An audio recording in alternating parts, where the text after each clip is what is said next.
अक्सर लोग सोचते हैं कि स्टॉक मार्केट में कुछ लोग हमेशा कामयाब क्यों होते हैं, जबकि बाकी जिद्दोजहद करते रहते हैं। आज हम इसी राज से पर्दा उठाएंगे। देखते हैं कि कैसे एक बिल्कुल सादा सी हिकमत अमली बेहतर नताइज दे सकती है। तो सबसे बड़ा सवाल, इन्वेस्टमेंट पोर्टफोलियो आखिर मुनाफा क्यों नहीं दे रहा? ये एक बहुत आम मसला है, लेकिन इसकी वजह क्या है? क्या गलती मार्केट की है या कहीं कोई गहरी वजह छुपी हुई है हमारे अपने पोर्टफोलियो में? आइए जानते हैं।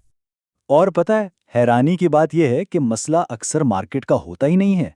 मसला तो खुद हमारे पोर्टफोलियो का होता है। देखें, मार्केट को इल्जाम देना तो बहुत आसान है, लेकिन असल कामयाबी की कुंजी वो हमारी अपनी हिकमत अमली में ही छुपी होती है। इस मसले को हम एक नाम देते हैं, जनरल स्टोर पोर्टफोलियो। जरा सोचें, आपने अलग अलग लोगों के मशवरे पे 20, 30, शायद इससे भी ज्यादा स्टॉक्स खरीद लिए। अब नतीजा क्या निकला? एक ऐसा जनरल स्टोर जहां सब कुछ है लेकिन कोई एक चीज भी खास नहीं। मतलब इस पोर्टफोलियो की कोई सिमत ही नहीं है, बस भटक रहा है। तो इस जनरल स्टोर वाली उलझन से निकला कैसे जाए? इसका हल बहुत ही सादा है। 3 सुतूनों का उसूल। जी हाँ, बस 3 उसूल। ये एक ऐसा फ्रेमवर्क है जो सीधा कामयाबी के रास्ते पर डाल सकता है। चलें, इन 3 सुनहरी उसूलों को जरा तफसील में समझते हैं। पहला, अपने स्टॉक्स को महदूद रखें। सिर्फ 5 से 8 बेहतरीन स्टॉक्स पर तवज्जो दें, बस। दूसरा, हर स्टॉक खरीदने से पहले एक सवाल, ये मेरे पोर्टफोलियो में आखिर है क्यों? इसका मकसद क्या है? और तीसरा, और ये बहुत ज़रूरी है, हमेशा 20% नकद रकम हाथ में रखें। क्यों?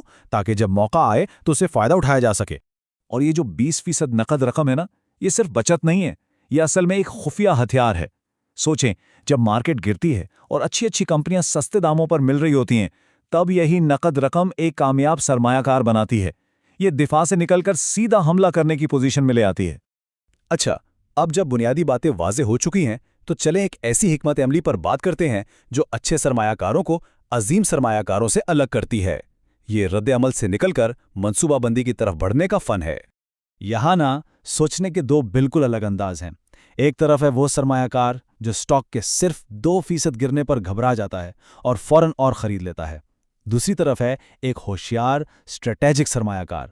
वो सब्र करता है और 10 से 15% की बड़ी गिरावट का इंतजार करता है। क्यों? ताकि वो कम कीमत पर ज्यादा खरीद सके। ये पूरा खेल ही सब्र और हिकमत अमली का है। तो इन सारी बातों का निचोड़ क्या है?